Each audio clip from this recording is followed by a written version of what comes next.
अब देखो नई स्टडी आई है यहाँ पे और वो बताती है कौन सा म्यूचुअल फंड हाउस जो है वो कौन सा स्ट्रेटजी यूज करता है। हमेशा मैं कहता हूँ कि अलग अलग फंड हाउस के अंदर इन्वेस्ट करो, जैसे अगर स्मॉल में ही करना है 15 साल के लिए ही करना है तो अलग अलग फंड हाउस के स्कीम के अंदर इन्वेस्ट करो ताकि अलग अलग स्ट्रेटजी फॉलो हो सके।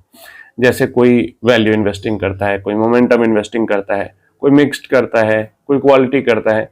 तो इससे क्या होगा कि एक टाइम पे बहुत ज्यादा फंड डाउन नहीं होगा, बहुत ज्यादा अप नहीं होगा, पूरा पोर्टफोलियो के अंदर बहुत दिक्कत नहीं आएगी एक टाइम पे, क्योंकि साइकिल तो सबका आता है, चाहे वैल्यू हो, क्वालिटी हो, मोमेंटम हो, कोई भी हो, सबका साइकिल आता है। ऐसे में जो स्टडी हुई है वहां पे फंड हाउसेज एंड स्कीम्स को लेकर भी हुई है। तो जैसे यहाँ पे अगर कुछ पॉपुलर फंड हाउसेस की हम बात करते हैं तो क्वालिटी जो स्ट्रेटजी है, अपने ज्यादातर स्कीम्स में क्वालिटी स्ट्रेटजी यूज करते हैं वो Edelweiss, HSBC, Invesco and Motilal. ये चार जो फंड हाउसेज हैं पॉपुलर जो हैं वो ज्यादातर अपने स्कीम्स के अंदर क्वालिटी पे बहुत ज्यादा फोकस करते हैं।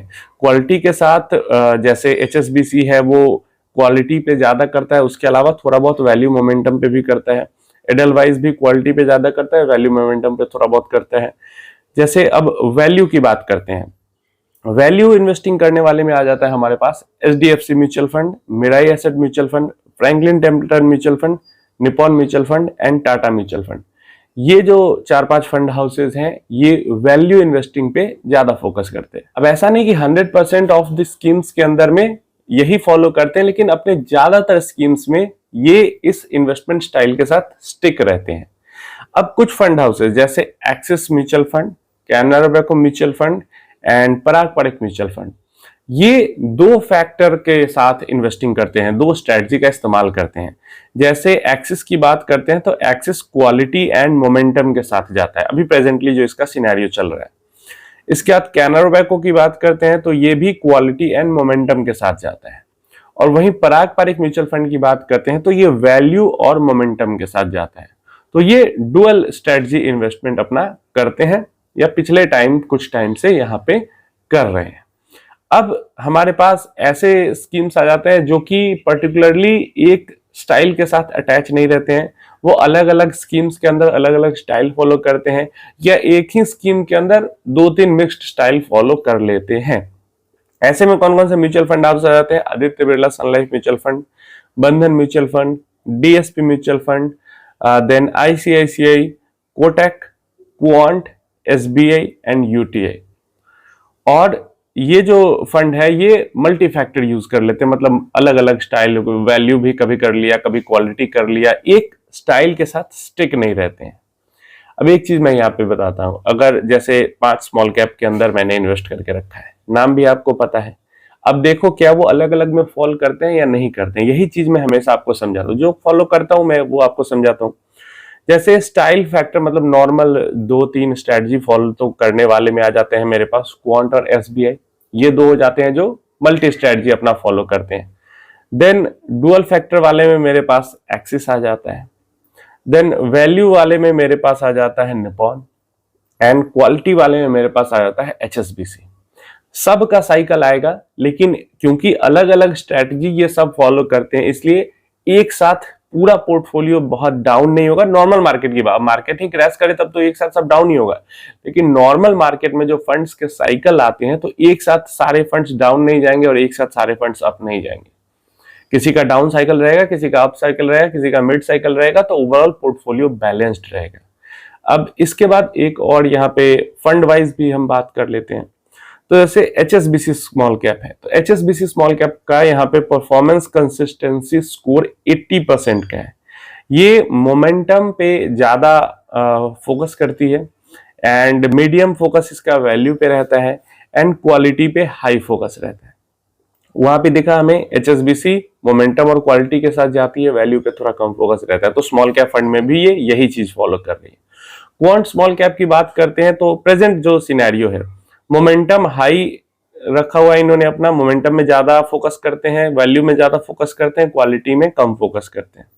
देन निपॉन की बात करते हैं तो momentum, quality and value, Nippon small cap fund तीनों को अपना मेंटेन करके चलती है और हाईएस्ट कंसिस्टेंसी स्कोर भी है स्मॉल कैप फंड्स के अंदर में। ऐसे ही निप्पॉन का लार्ज कैप में भी यही चीज है। लार्ज कैप फंड में देखें तो वैल्यू पे बहुत ज्यादा निप्पॉन फोकस करती है और मोमेंटम एंड क्वालिटी पे कम करती है। तो यहाँ पे मैंने पूरा आपको स्क्रीनशॉट दिखा दिया, आप इस पे देख सकते हो। अब ये बहुत जरूरी है करना। और पिछली एक क्वेश्चन पूछा था कि इन्होंने कि एक ही फंड में इन्वेस्ट करे, तो वहां पे भी मैंने ये चीज समझाई थी। लेकिन अब क्योंकि डेटा आ चुका है, रिसर्च आ चुका है, तो ये समझाना ज्यादा आसान है। अब इनके अलावा कोई और फंड हाउस के अंदर आप इन्वेस्टमेंट करना चाहते हो, पिछला थोड़ा सा आप ट्रैक रिकॉर्ड देख लोगे तो क्वालिटी वैल्यू लगभग एक जैसे रहते हैं और मोमेंटम अल्फा एक जैसे रहते हैं। तो थोड़ा सा आप देख लोगे तो आपको समझ में आ जाएगा कि मोमेंटम इन्वेस्टिंग कर रहे हैं या वैल्यू इन्वेस्टिंग कर रहे हैं, और उसके अकॉर्डिंग आप अपनी सिलेक्शन कर सकते हो। ट्राई करिए कि 3 फंड है तो तीनों अलग अलग स्ट्रेटजी में हो जाए, मतलब ज्यादा फोकस अलग अलग स्ट्रेटजी पे हो। कोई मोमेंटम पे फोकस कर रहा हो, कोई वैल्यू पे फोकस कर रहा हो। 4 है तो भी दो दो अलग अलग हो जाए। और इसीलिए एक के अंदर इन्वेस्ट करने से बचना भी चाहिए। और तो रीजन है ही, लेकिन ये भी एक बहुत बड़ा रीजन है। क्योंकि क्या होगा कि आपके रिटर्न्स भी थोड़े, एक तो क्योंकि एक साथ नीचे एक साथ ऊपर नहीं जाएगा पोर्टफोलियो तो परेशानी नहीं होगी। और दूसरा, स्टडीज में यह भी पाया गया है कि अगर आप डिफरेंट स्टाइल ऑफ इन्वेस्टिंग के अंदर, मतलब एक तरीके से ये डाइवर्सिफिकेशन ही हो गया ना कि अलग अलग स्टाइल के अंदर इन्वेस्टमेंट कर रहे हैं, तो इससे क्या होगा कि क्योंकि एक साथ पोर्टफोलियो अप डाउन नहीं होगा, तो हो सकता है थोड़ा बहुत कुछ परसेंट, बहुत ज्यादा तो नहीं लेकिन कुछ परसेंटेज में आपके रिटर्न्स भी XIRR टर्म्स में बढ़ जाए। तो इस चीज को अगर आप फॉलो करते हो तो ये आपके लिए बढ़िया होगा। और ये मैं काफी टाइम से कह रहा हूं लेकिन इस चीज को लोग समझ नहीं रहे। अलग अलग स्टाइल को अपने पोर्टफोलियो में रखिए, अलग अलग इन्वेस्टमेंट स्टाइल को पोर्टफोलियो में रखिए। और यह तभी हो सकता है जब आप एक ही AMC के साथ जुड़े न रहें। मैं देखता हूं ICICI का लिया है तो सारे फंड ICICI का ही लिया है, SBI का लिया है तो सारे फंड SBI का ही लिया है, HDFC का लिया है सारे फंड HDFC का ही लिया है।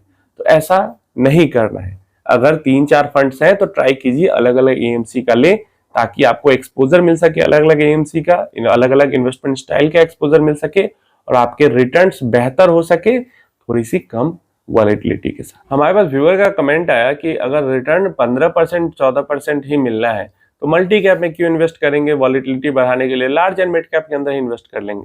अब देखिए यही तो समझ नहीं है, ये टाइम फ्रेम की परेशानी है और टाइम फ्रेम का लेना देना है इससे।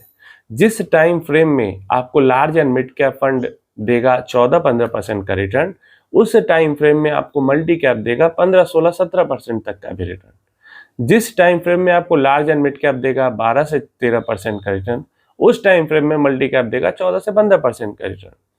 तो जो पूरा इन्वेस्टमेंट का प्रोसेस है या फिर जो स्ट्रक्चर है, जो मल्टी कैप फंड है वो large and mid cap fund से थोड़ा सा बेहतर, 1 से 2% बेहतर का रिटर्न एवरेजली देगा ही हर टाइम पीरियड में।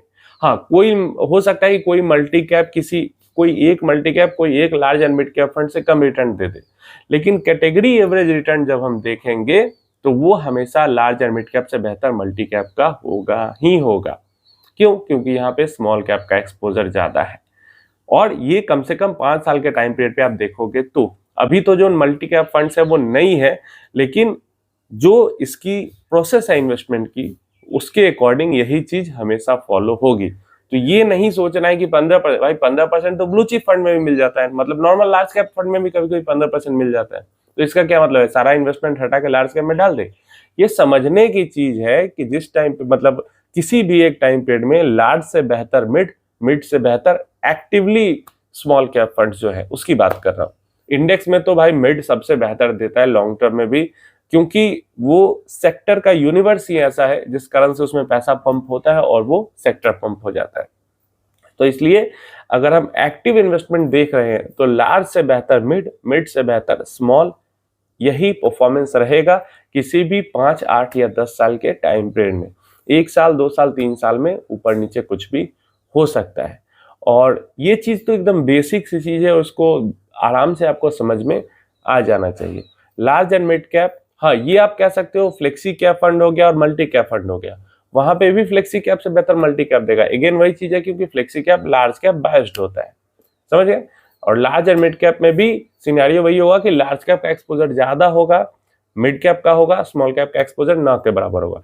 लेकिन मल्टी कैप पे तो प्रॉपर कम से कम 25% तो एक्सपोजर लेना ही पड़ता है। उम्मीद है इन्फॉर्मेशन हेल्पफुल होगी। कोई और क्वेश्चन क्वेरी है तो नीचे कमेंट बॉक्स में पूछ लेना।